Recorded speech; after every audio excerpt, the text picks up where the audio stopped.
Hi, welcome back, guys. Thanks for joining me for another case. Today we're going to talk about Calley Trout from California. In July of 2021, California's governor signed Senate Bill 24, also known as Calley's Law, into effect. The law prevents restrained parties from accessing information or records of children's healthcare, daycare, recreational activities, or employment information. This law was in honor of Calley Jean Garay, or as those who love her call her by her maiden name, Calley Jean Trout. Before her law was enacted, restraining orders didn't protect children's information.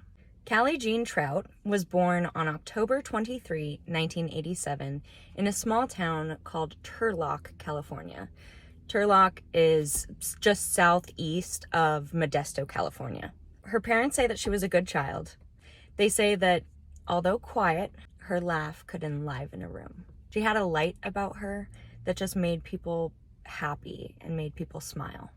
And Calley loved those around her fiercely. She not only cherished them, but she cared for them deeply. Calley Jean Trout was a beautiful spirit who wanted to make a difference in the world. However, on July 14th, 2020, Calley's abusive husband hunted her down and shot her 6 times in front of her children as she laid over them, shielding them from gunshots. After she fled with the children from his violent grips just months before. She died in the parking lot of a medical building in broad daylight. The reason that I'm making these videos is because I want to spread awareness about these situations. The statistics in the United States of America are that 4 people a day die at the hands of their intimate partner. We need to do something about this. And so this is why I'm creating videos, to help raise awareness and to inform people about the signs of domestic violence and coercive control. Unfortunately, it was difficult to find information about Calley, the beginning of the relationship with her abusive husband, and really any information about the children, although I think that's best because they are still living and we'd like to give them privacy. But what we do know is that in December of 2012, just shortly after their relationship started, Calley was attacked for the first time. The two were sitting in a drive-thru at Taco Bell, and her future husband was having a heated conversation with his ex-wife over the phone. And after they hung up, he turned, looked at Calley, and punched her right in the face so hard that it knocked her glasses off. After the murder, it was brought to light that Calley's husband was also abusive to his first wife. There's even an account where they got in an argument and he forced her to go to an orchard with him where he threatened to kill her. And it appears that the abuse never really stopped for Calley. In 2014, Calley and her 6-foot, 260-pound boyfriend had their first child. And by the following year, they were expecting their second child. It was also during 2015 that the two got married. But just months after their marriage, Calley had enough of the abuse, and she actually tried to flee the relationship. She went into hiding, she filed a domestic violence order, and she was asking about the process of obtaining a restraining order. However, it didn't take long before Calley's husband found her and forced her to come back to him. And obviously, things weren't getting any better. At this point, nearly anything set him off. If Calley didn't pack chips in his lunch, if she forgot to grab the keys when they were walking out the door, if his truck didn't start, if his coffee was too hot, it didn't matter. They all sparked a vicious and violent attack on Calley. And he controlled every aspect of Calley's life. She wasn't allowed to leave the house. He would actually call her whenever he was gone to make sure that she was still at the house. She wasn't allowed to wear nail polish, makeup, or even jewelry. Oftentimes, when he would beat her, he would threaten her with that he always had on him. In November of 2018, Calley's husband went to the grocery store and the card got declined. He blamed Calley, came home, viciously assaulted her, forced her and the children to get into the car, drove them to an orchard where he pulled her out of her seat and started hitting and kicking her, and he drug her to the back of the car where he threatened to, and he told her that he was going to splatter her all over the kids. By 2019, in June, he was beating her with a belt. In August, it was a steel boot. And by November of 2019, he had stabbed her like 5 times with a screwdriver. It was also during 2019 that she fell pregnant for the 3rd time, and they had that child that year. In 2020, there's reports that he was choking her, and in February, he grabbed a fire poker and was attacking her with it. And he would tell the children that he was going to beat their mother so badly that they wouldn't be able to recognize her. As if it's possible, it seems that things were escalating. The beatings and the threats that Calley was experiencing became much more frequent, and she began to realize that her and her children were in a life or death situation, and she had to get out or it wasn't going to end well for any of them. And at this point, she had no idea what her husband was actually capable of. He would tell her that if she left, he would find her, and even if she got a restraining order, it was just a piece of paper to him. Her lawyer would later say that Calley's situation was one of the most extreme cases of abuse that they've ever seen. They said that she was treated like an animal and basically held in captivity. In May of that year, Calley's husband attacked her so fiercely with a metal rod, and she knew right then and there that if she didn't leave, he was going to kill them. So not long after, she drove by her aunt's house and saw her cousin playing outside. So she whipped around at a U-turn super quick, said, "Hey, I need you to tell your mom to come talk to me," and she left. And that conversation sparked huge movement in Calley's family. Because although Calley's family lived close together, they hardly saw her. They were aware that she was in a bad situation, but they couldn't just pull up and force her to come out. She had to make the first move. And this is something that they desperately wished would happen. They really, really wanted their sweet Calley back.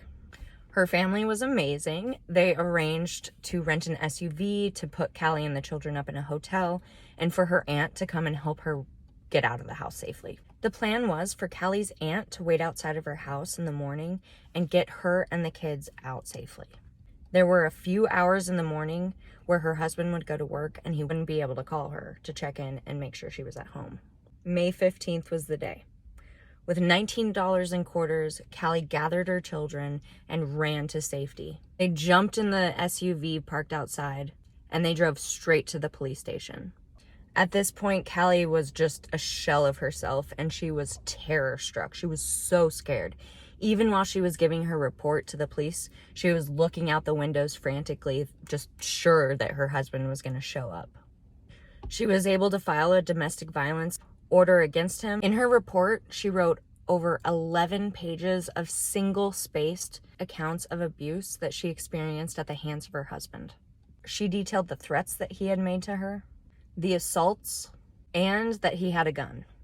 An emergency protective order, or also known as a short-term restraining order, was immediately issued to her. After that, they went straight to the hotel and Calley and the boys hunkered down. Just shortly after, they would move into a domestic violence shelter. It didn't take long before the police found her husband and arrested him and charged him, but he made bail.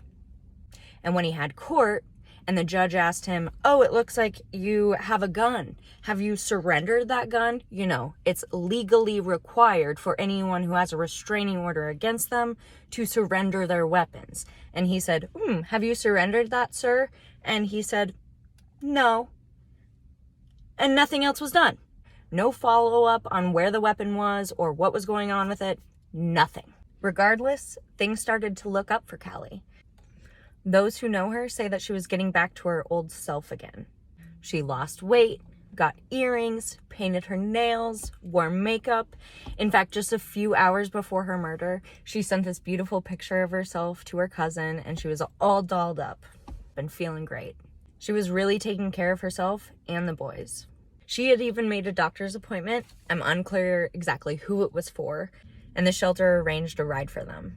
What they didn't know was that a tremendously deadly mistake had happened. A receptionist in the doctor's office, who I'm not sure, there's differing reports out there, but it seems that they were maybe unaware of the Calley situation, and so when she called to confirm the appointment with the date and time, she actually called Calley's abusive husband. So he got that information, and it did not take long. He reacted really quickly. He drove straight to a friend's house and asked them if he could borrow their white Chevy. And the following day, records say that he was the fifth person to sign in and enter into the county clerk's office, where he signed over the deed to his house to his eldest daughter from his first marriage. Then he drove to an auto parts store and he bought window covers for the car. But around 10:45 is when the hunt really began. He pulled into the health clinic's parking lot and there was a Starbucks there. He went and got some Starbucks and then he went and parked and he put up the window covers so nobody could see him. And he parked in such a way that passerbys couldn't see him because of the window covers, but he had a direct eye line to the front door of the doctor's office. He waited in the car for hours before Calley arrived. And it was 90 degrees that day. Around 1 p.m., a white Toyota Sienna van drove into the parking lot and parked just a few feet away from the front door, where Calley opened up the door and she got her 2 youngest children and walked into the doctor's office. Calley's husband could see his 6-year-old in the van with the victim's services worker sitting in the front seat, talking. And Calley's husband watched the van park just a few spots away from the front door. At 2:28, with her 1-year-old in her arm and her 4-year-old walking by her side, Calley walked out of the medical building and walked just a few feet to the car.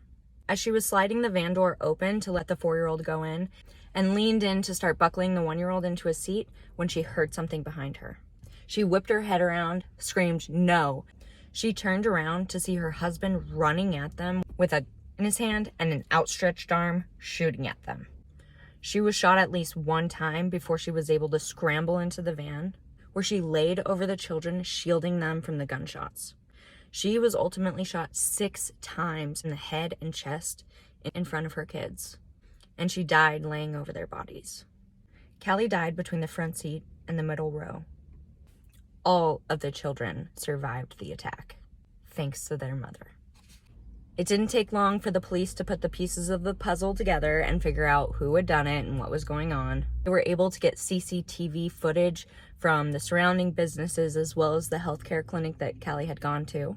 There was DNA left behind on the scene and fingerprints, because at one point her husband had actually propped his hand up so he could lean into the van to continue.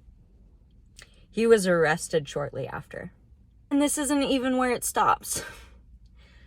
Thankfully, this got resolved, but oh my God, okay. So after her death, the children were initially supposed to be placed with her family members, but the courts were like, psych, and they actually placed the kids in the care of their father's eldest son, who just recently had domestic violence charges dropped because he finished a domestic violence abuse program.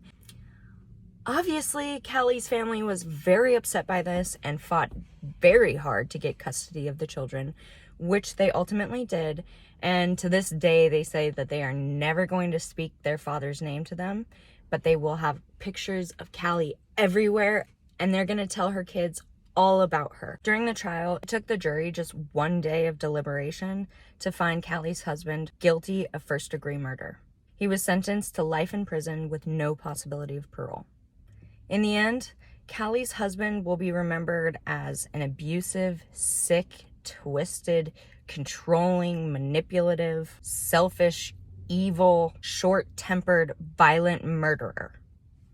He will disappear quietly into the shadows of the prison system, while Calley will go on, accomplishing her dream of making a difference in the world. Not only through her children, but with the law that her family was so proactive in creating, as well as sparking a conversation about restrained parties and following up on the surrendering of their weapons. Calley's family has showed tremendous strength throughout this entire ordeal and wants to do everything that they can to stop the cycle of abuse. They clearly loved her unconditionally. Calley will be remembered as a courageous, kind, strong, brave, selfless mother bear who had a fierce love for her children.